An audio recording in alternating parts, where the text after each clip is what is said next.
It's the day after the Eugenio Suárez trade, and there's still a lot to talk about, like Seby Zavala being all but confirmed to be the Mariners' backup catcher in 2024. So, how do we feel about that instead of a reunion with Tom Murphy? Plus, despite reports saying Luis Urias is lined up to be the team's everyday third baseman in 2024, it looks like they might actually be sniffing around on other options in the market. And finally, with Suarez and Murphy gone, the Mariners have lost a ton of leadership in the clubhouse. So, how do they fill that void? We'll discuss on today's Thanksgiving episode of the Locked On Mariners podcast. Colby, hit it. You are Locked On Mariners, your daily Seattle Mariners podcast. Part of the Locked On Podcast Network, your team every day. Ahoy, sailors. It is Thursday, November 23rd, 2023. Happy Thanksgiving to those who celebrate, and thank you so much for taking the time out of your activities to join us today. This is Trident and Colby Patnode for the Locked On Mariners podcast. Thank you so much for making us your first listen. Subscribe, like, and turn on alerts if you're watching on YouTube, or subscribe and leave a 5-star review on your preferred podcast platform if you like what you hear. And if you're part of the crew and rock with us every single day, let us know in the comments below. We'd love to hear from you. And if you want to hear from us even more, please consider signing up for our Patreon. You now get a free 7-day trial to check out the show. The link, as well as our social accounts, is in the description of this episode. So, on the show today, we'll be covering the aftermath of the Eugenio Suárez trade and tying up some loose ends that we weren't able to get to during yesterday's reaction episode, like the Mariners seemingly addressing their backup catcher spot, Jeimer Candelario being mentioned as a third base option for the Mariners by Jon Morosi, and how the Mariners have lost a good amount of leadership with the departures of Suarez and Tom Murphy. This is going to be a pretty chill show, so grab a plate, grab a drink. Let's talk some ball for the next 30 or so minutes. We're going to start here with the catcher situation, Colby. Seby Zavala looks to be all but confirmed to be the Mariners' backup catcher in 2024. Jerry Dipoto pretty much said as much in his press release following the Suarez trade.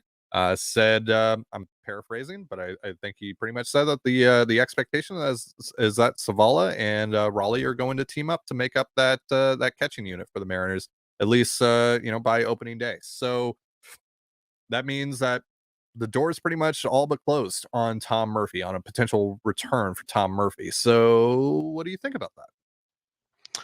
I think that while Ty may love Thanksgiving, I'm the only one with a Seattle Mariners Thanksgiving hat, as you can see. Right. But that's right.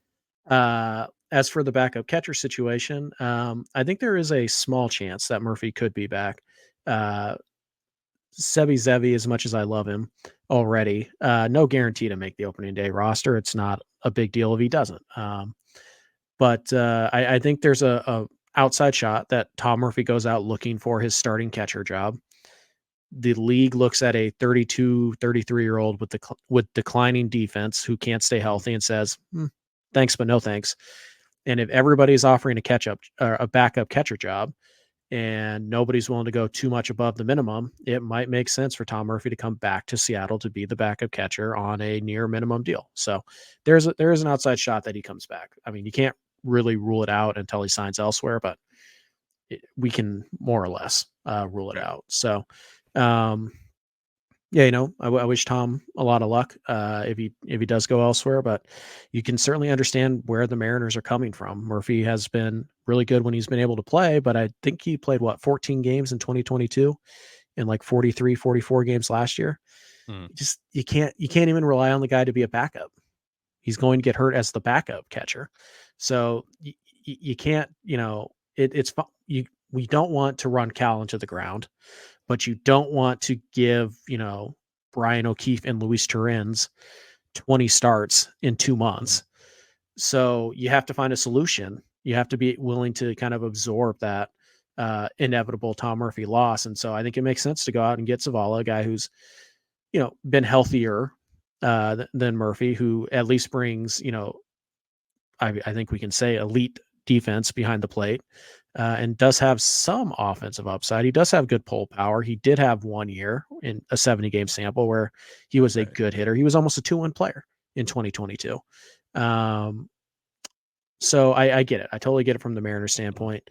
And in a vacuum, if you're telling me it's Zavala, Seby Zavala for the league minimum or Murphy for, I don't know, $4 or $5 million, I totally understand why the Mariners were like, no, we'll just go this route. And the Mariners also protected themselves from, Zavala if he doesn't hit at all. They went out and they got Blake Hunt, so they have improved their catcher depth, certainly in the high minors. So, yeah, I totally get why the Mariners would do this.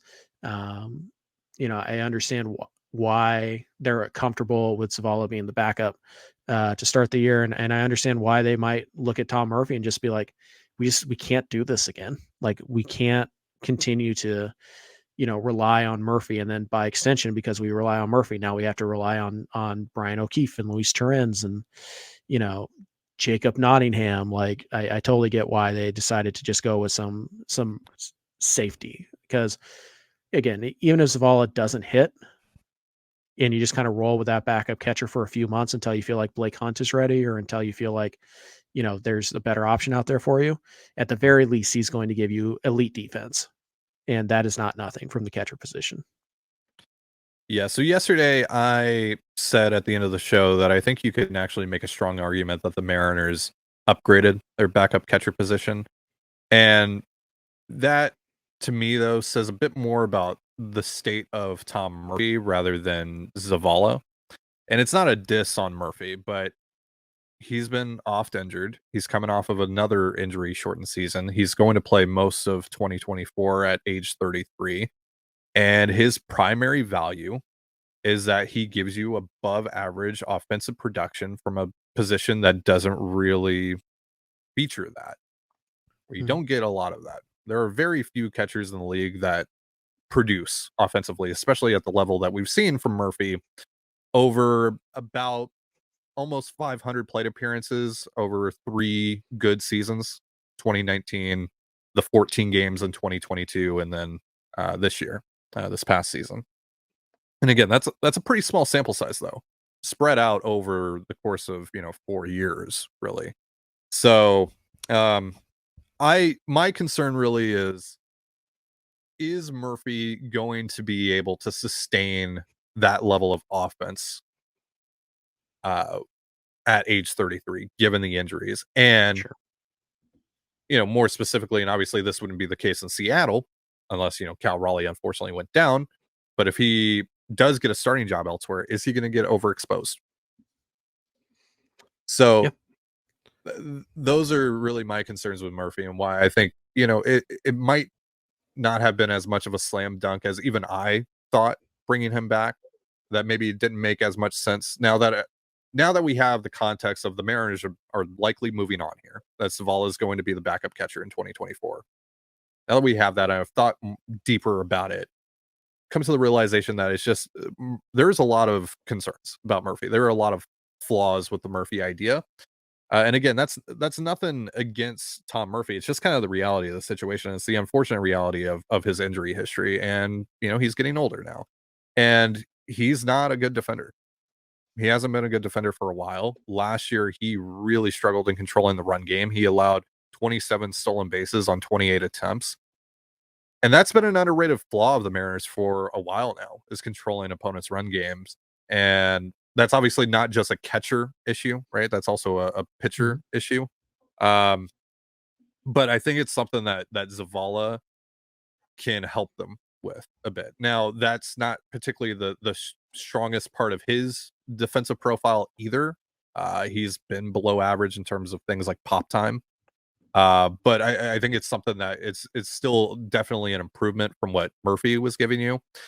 And Zavala gives you just a more traditional backup catcher situation.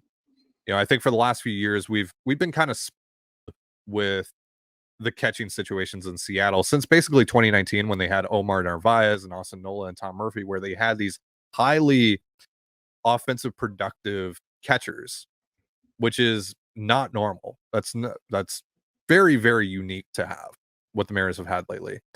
And look, at the end of the day, Cal Raleigh is going to be doing most of the catching. Zavala is probably only going to start for you, a couple times a week. At most, he's probably starting 65 to 70 games if all things go well in 2024. I don't really have high expectations for him offensively. I know he had the really good year in 2022, but I don't think that's anything that you should be banking on. I had to guess, he's probably a 70 to 80 WRC plus guy in 2024, which whatever. That's most backup catchers. And Right, the way that you that's overcome probably still Yeah. with his defense, that's probably still a 1-win player. still a one player. That's still a fine bench piece to have. That's still a fine backup catcher. And the way that you overcome having the black hole in your lineup, a couple times a week, build a lineup that can survive that. So you do that. You can live with that if you build a quality enough lineup. So yeah, it's just, to me, it's just, they're going to a more traditional catching situation. Fine. And if it helps them make more strides defensively, it helps them address a very key flaw of theirs defensively, which Cal was obviously very good at in the second half of this year. If he can carry that over into 2024 and Zavala can give them a little bit of a boost in that regard compared to Murphy, then I think they have upgraded at backup catcher. But I think it all boils down to what you value the most from your backup catcher. Sure.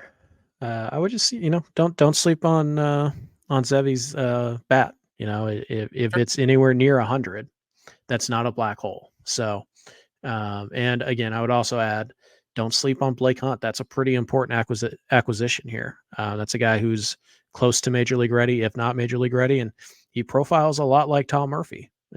Plus power.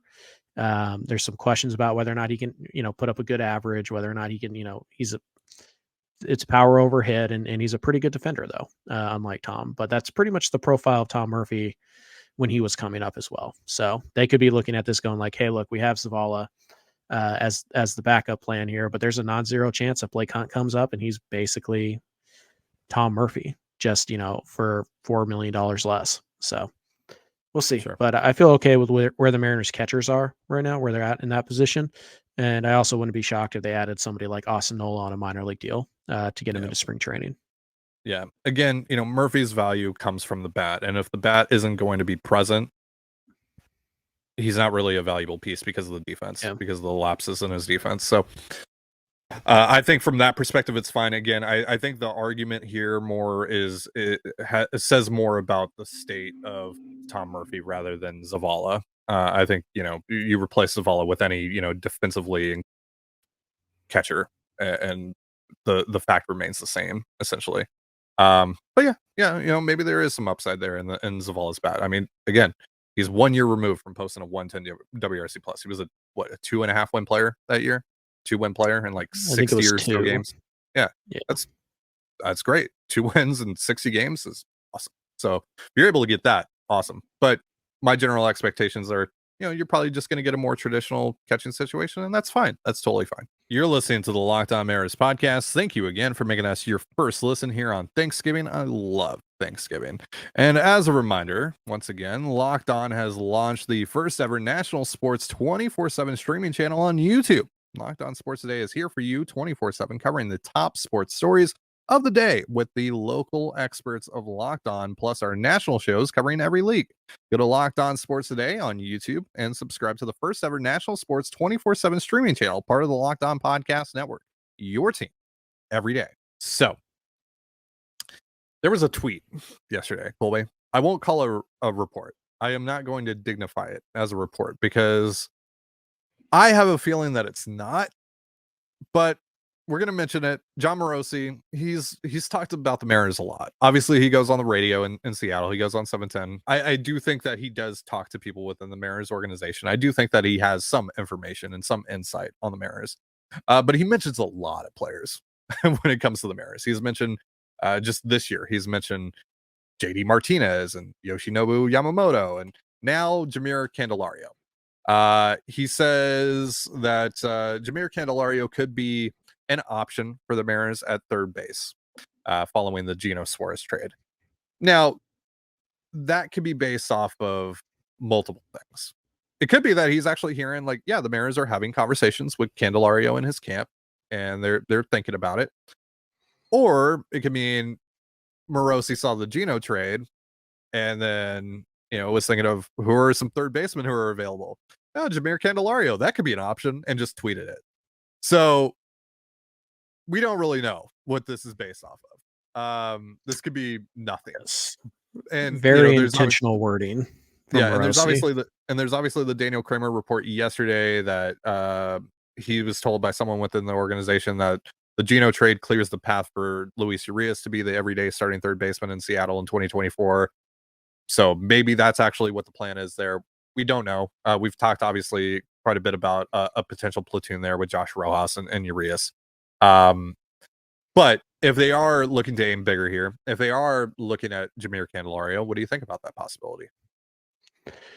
Yeah, it's pretty interesting. It's also worth noting that Candelario, the desire for Urias, if this is their true desire to be the starting third baseman, and signing Jeimer Candelario, those can both coexist at the same time. Mm-hmm. Yep. Candelario, his defensive metrics a little bit all over the place at third base. Last year with Washington, he was really good. Then he went to the Cubs and he was really bad.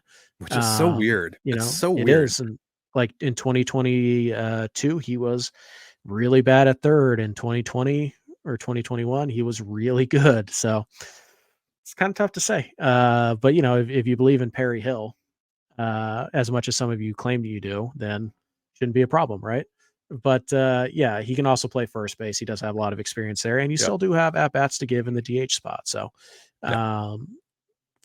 just put that out there. Like both can be true. The Mariners can view Urias as their starting third baseman, and still be interested in Candelario. As for the fit, Candelario is certainly an interesting one. It sure does look like 2022 was the outlier season, something somebody predicted last winter. Not to name names or anything, but Sure. Pat yourself on the back. Yep. But don't tear your UCL doing it. Sure. But yeah, so I think Candelario is a pretty good fit. The power that he has seems to play pretty well at T-Mobile if you look at the ballpark factors and stuff like that. But it's not 30 home run power. You're hoping for 20 bombs, maybe 25 if everything goes well.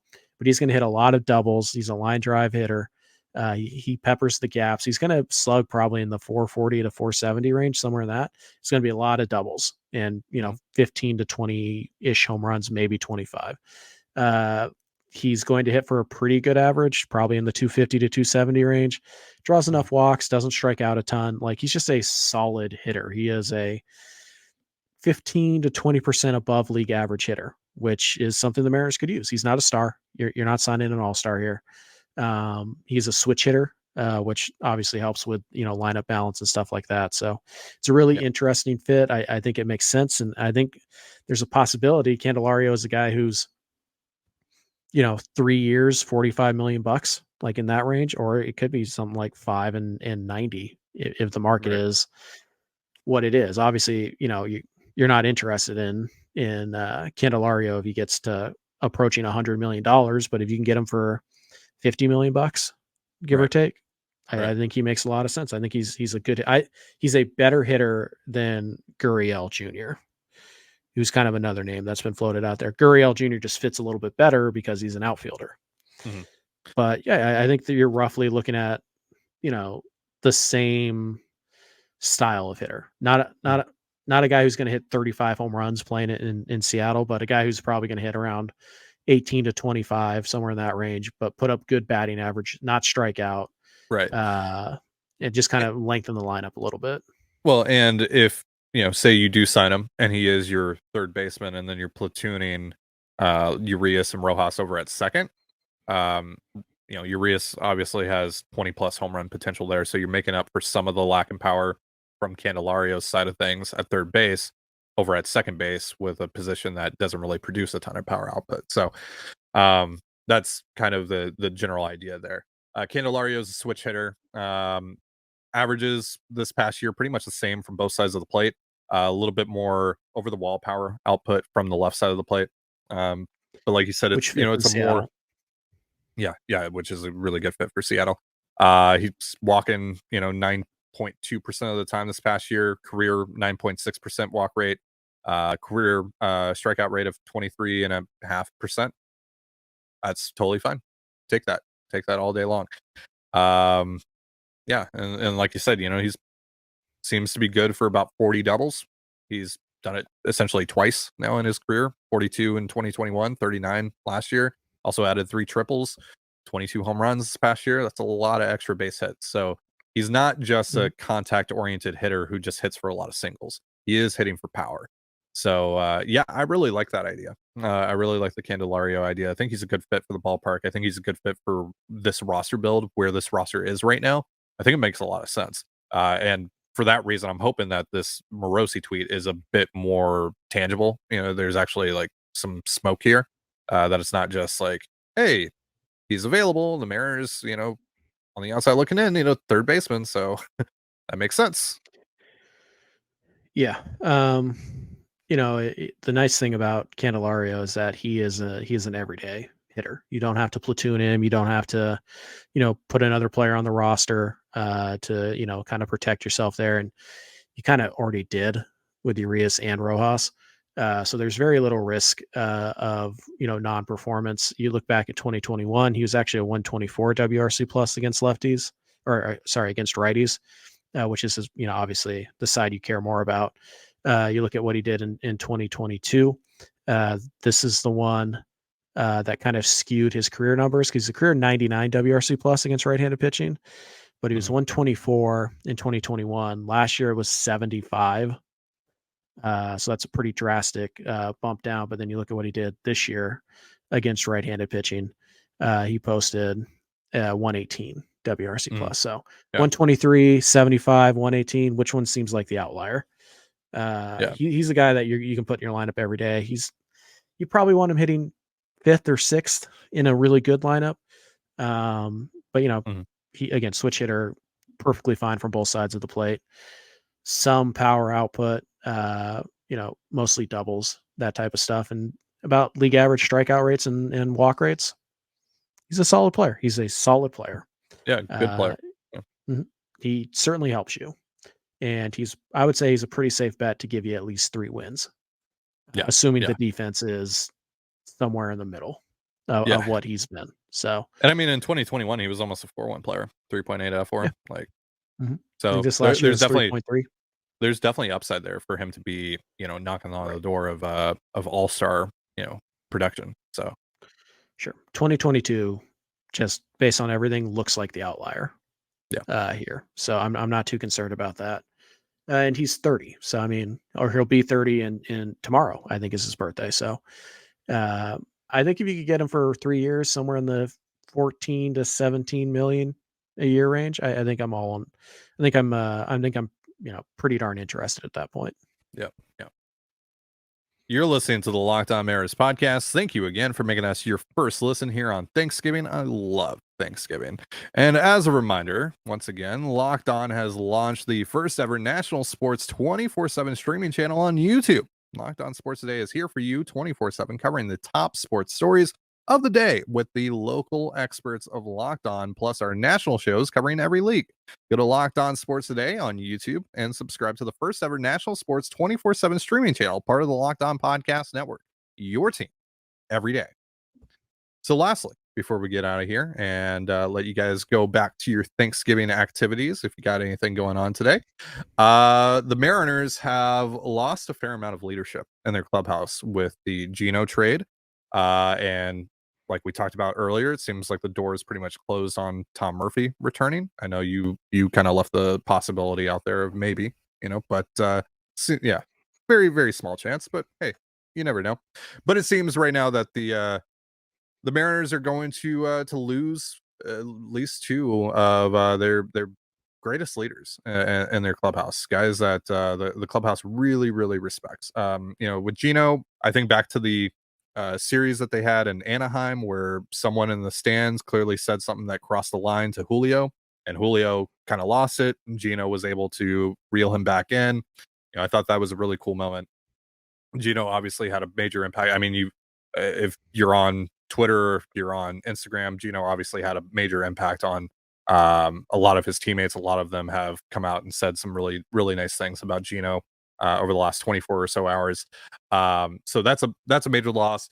And we've said it for the last couple of years that Tom Murphy is kind of one of those underrated leaders, like one of those underrated clubhouse guys that everyone loves. And now it doesn't seem like he's coming back either. So We talked about this a little bit yesterday towards the end that we wanted to go over this some more that how do you fill that void? Like is it just players within the organization already within that, on that 26-man roster already? Is this now, the time for someone like Julio to step up and be more of a leader? Is it time for someone like Cal Raleigh, who already seems to be a leading voice in that clubhouse with, like what he said about the front office at the end of the season? Right. Um, Do you go get Carlos Santana? right. Or do you need to replenish that from the outside? Right. Is it not just guys needing to step up within the organization? Is it also that you need more of a veteran presence or a leadership presence within that clubhouse? So what do you think? Sure. It's also worth noting that, Seattle has lost a relevant leader in their clubhouse pretty much every year for the last 4 Yeah. or 5 years. They lost, Kyle Seager, then they lost Mitch Haniger, then they lost Carlos Santana. Now they're losing, Gino and Murphy, and we've seen guys step up every single time somebody's, left. We've seen other players step up, and most notably JP Crawford. Yep. Sometimes there's nothing wrong with getting new voices into your clubhouse. I'm not telling you that the players love it today. They certainly don't. But the players also understand the business of baseball. Like, this stuff happens. Your friend gets traded. Your friend signs a free agent deal. Like, there's going to be changes. And while the players may not like it in the moment, eventually they recognize that, look, this is the business I've chosen. And, stuff like this happens. And in the meanwhile, you hope that void doesn't go unfilled. It's a lot easier to, digest a trade like this than it was, say, the Paul Sewald trade, who's also a leader. Right. In that clubhouse and in that bullpen in particular. And that kind of came out of nowhere. And as far as we know, nobody really emerged, out of that bullpen to kind of take the reins of that group. It's also, by the way, something that apparently Robbie Ray is like a big part of. And obviously he wasn't around last year because of his injury. So, part of that is guys coming back like Ray.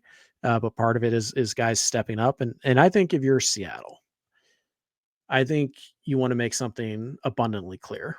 And it's, what type of player we want to be like in the leadership team, right? Part of the leadership structure. And it has to come from the players. This isn't something that Scott can fix. This isn't something that, you could just hire Ichiro or Nelson Cruz and like, oh yeah, no, the clubhouse is awesome now. Like that's not how this works. The players have to dictate this. But to me, if I'm the Mariners and I've seen all this leadership go and I'm looking to kind of try and like reestablish some kind of culture in my clubhouse, I think you pick the guy and you say, this is the guy, and you give him the captainship, the first captainship in Mariners history. And that guy to me is clearly JP Crawford. I think it's time. I think it's time you put the C on his jersey. And typically, these things are more symbols than anything. Like, nobody has to tell you that Derek Jeter's the captain, right? Everybody knows it, but you put the C on the jersey and then whatever. It's just an honor, just an extra thing. But I think it's time. I think it's time to make it clear to your clubhouse, to your fan base that like, this is the guy. Like, this is the guy that we are going to battle with. This is the guy whose personality is, emblematic of what we want our clubhouse to be. And you reward him for that. They rewarded him with a contract extension when they really didn't have to.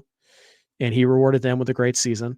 Now it's time to go back and empower him officially with the organization's blessing, not just the clubhouse's blessing, that this is the guy. So I think that's part of it. And yeah, I do think I wouldn't be shocked if the Mariners made a couple moves where you go, oh, that's a clubhouse guy. Like, we know that's a clubhouse guy. Right. And, it doesn't have to be Carlos Santana, but like somebody like Carlos Santana who walks in the room and immediately everybody goes, okay, like this guy's the real deal. Maybe Justin Turner is that guy. I don't know a ton about Justin Turner. I don't know if he's actually that guy, but I'm just thinking of like, veteran Andrew player McCutchen. who's been there, done that. Andrew McCutchen, JD Martinez, maybe, just somebody whose resume is just like, guys that have been there, they've done that. They've won World Series. They know what it takes to do that, and I do think that stuff does get overblown to a certain degree by the average fan, but it does matter. It does matter. We know the impact of Carlos Santana and what that had on guys like Julio, right? Like that's undeniable. That's an undeniable fact. What Santana's presence did for that clubhouse, and what guys like Tom Murphy and Mitch Haniger and Kyle Seager have done for that clubhouse. So, so I think it's probably something that they're gonna have to do a little bit, at least on the fringes this offseason at some point. I don't think it's because again, like they do have guys, they do have leaders there. They have JP. Cal's already coming into his own in that regard. And there's probably some other guys in there as well that we don't even know about that are actually, because I mean, like we didn't know about Tom Murphy until maybe like a year and a half ago, 2 years ago, that he was actually like a big voice in that clubhouse. Didn't know about Robbie Ray until this fall. So by the way, speaking of Robbie Ray, I thought it was cool that he was in the clubhouse, he was in the dugout well after his injury. We saw him quite a few times down there. And when guys, especially guys that get paid and all that, who suffer these injuries, they just go off and they disappear for months and months on end. Like Robbie was there. So that to me is really cool. I mean, Jesse Winker didn't even show up to the Mariners home playoff game. So, right.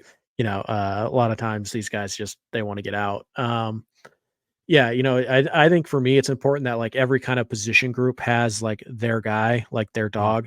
And then you kind of have like the one like overarching, like this is the guy I'm going to follow. And to me, that overarching guy and the guy, who also is his position group, like that could be the same guy. So JP can be like the captain and also be the leader of the infielders, right? Like he can take that mantle. But Seattle, I don't think they have that guy in the bullpen yet. Maybe it emerges. Maybe it's Brash. Maybe it's Munoz, or maybe they go get somebody. I think Cal is stepping up and he'll take that Murphy mantle just fine. Obviously, Robbie is incredibly important to the starting pitching staff, and so I think they need a guy. And they still have Marco. They still have Marco as well for now. And he's certainly one of those guys. But I think they need a guy like that in the pen, and I think they need just obviously better players. But it would be. I wonder if Sauce could be that guy. I feel like there has to be like some level of certainty with it, like this guy's like it has to be a high club. It has to be a high leverage dude. Not necessarily, but it's got to be like this is a dog, like not somebody who's like this could be AAA depth. Like I don't think that plays that well when it's like that guy could be in Tacoma in 2 weeks. Like I think it's got to be somebody established, somebody who sets the tone, and that's what Sewald definitely did. Because I don't think Sewald came up like when Sewald came up for the first couple months. I don't think he was that guy. I think he was just trying to survive. I think he grew into that guy, and that's the thing, right? We sit here and say they need to go get somebody. Maybe they have that person. Maybe it is Matt Brash. Maybe it's Justin Topa. Like we don't know who it is. But I think they need it. I think they need to some degree. They need a guy pretty much at every position group, and I think they're pretty much covered except for the bullpen, and then hopefully and it's tough to be that guy when you're not playing. Like it's real easy for Robbie to like, hey, come on guys, you got this, but if he's not out there and he's not grinding with those players, you're not quite as effective as you are when you're going to battle with them. So right, because work ethic and all that stuff, that like being able to see it, that obviously adds validity, that adds integrity to you. So I'm not too worried about the rotation in that thing though, because like Gilbert is certainly the type of guy who could step into that role. Nobody works harder than Logan Gilbert. Luis. Yeah, I mean, just different type of leadership skills, and again, you don't want 26 leaders, right? Like, you got to be very selective. But that's why I think putting the captain's crest on JP's Crawford is like he's the arbiter. JP's Crawford. I mean, JP Crawford is that guy. Like, put the C on his chest. Let him be that guy. Let him be the voice, and then your leadership structure kind of flows down from there. Like, you don't need everybody to talk to the media and be like, that's on me, and it's just like, no, you just need that one or two guys, and you need the clubhouse guy. Like it's simultaneously an underrated part of team building and also horribly overrated by fans in general. Right. Like the Mariners aren't going to lose 8. They're not going to lose 90 games now because the players are so mad that Gino got traded. Like that's not going to happen. Right. I think like the vibes, I mean, I don't know what they were like after the Sewald trade. Obviously not good, but I don't know if they were necessarily worse than like the Graveman trade. Because that seemed bad. And the Mariners played better baseball after both of those trades happened. Yeah. So they're Yeah, not always so connected like people try to make it. yeah, and I think in ways sometimes that actually gets players to rally together more. Us It depends. against, Yeah, yeah, and it also the depends world. on the makeup of the clubhouse and all that. But I think the Mariners have a very strong foundation there already with guys like JP and Cal. So Yep. yeah, I don't think that it's something that necessarily has to be a priority. But I think it is something that the Mariners are going to address to some degree at some point this offseason. It's probably going to be more so towards the end when they're doing like their final tweaks to the major league Right. roster. After they've done most of their heavy lifting, and maybe again, maybe it's someone like Carlos Santana who I think is probably going to last a while on the market. So Yeah, I really do think, and this is the last thing we got to go. Just specifically about Santana, I think the Mariners were open to bringing Santana back last year. I really do. I think that they were totally fine with him being the DH and playing some first base. But Pittsburgh came in like November and gave him $6 million. And at that point, yeah, he it's like, signed early. Yeah, yeah. And it's just like, I think they were willing to do that at like $2-3 million. I think that's what they got. And I think that's probably what he's worth right now. So yeah. if they do that, fine. But it doesn't have to be Santana. I feel like that's a guy who's worked in the clubhouse before. He makes a little bit of sense, like in the structure of your roster. And, he's just the first guy that comes to my mind when I think of like just really good leadership clubhouse Well, guys. it's because we know. It's because we know. Yeah. And like It's again, and he was like fine last year. Like he was Justin productive Turner in enough last theory year. could be that guy, but I don't know. I Right. haven't intently, watched a team that Justin Turner has been on. So I don't The players that I know are like the clubhouse vibe / like actual leader types Mhm. are McCutchen and Santana. Yeah. Those are the only ones I know. There are probably a lot more out there. Yeah, But those yeah, are the two that I absolutely. know that are available right now. Yeah. Yeah. From our like personal perspectives. Like we just like I'm not aware of like clubhouse guys personally. At least a lot of them. Unless they've been in Seattle or like their reputation goes well beyond, where they play, like Andrew McCutchen, right? Like or Joey Votto, right? Joey Votto's another guy. I'm not particularly interested in Votto because he's definitely well on the decline. Love Joey Votto. Should be a first ballot Hall of Famer. Yeah. No. I think he wants to play in Toronto too. I think he's going to try and make that work as much as he can. Yeah. Yeah. I'd rather have Santana though, just because he's actually a better bet to produce than Votto right now. Anyways, we went way too long. Ty, get us out of here. Right. You have a question of the day, right? Are we doing that today? We're saving that for tomorrow. We're saving that for tomorrow. Okay. All right.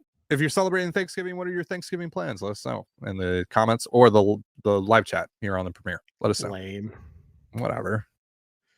Lame question. All right. That's going to do it for our show. Thank you so much for joining us here on the Locked On Mariners podcast. For Colby Patnote, I'm Trident Gonzalez. Be sure to give us a follow on Twitter at LO_Mariners. You can follow me at Dane Gonzalez. It's DANEGNZLZ, and Colby at CPAT11. That's CPAT11. You can also find all that stuff in the description of this episode. And thank you again for making us your first listen.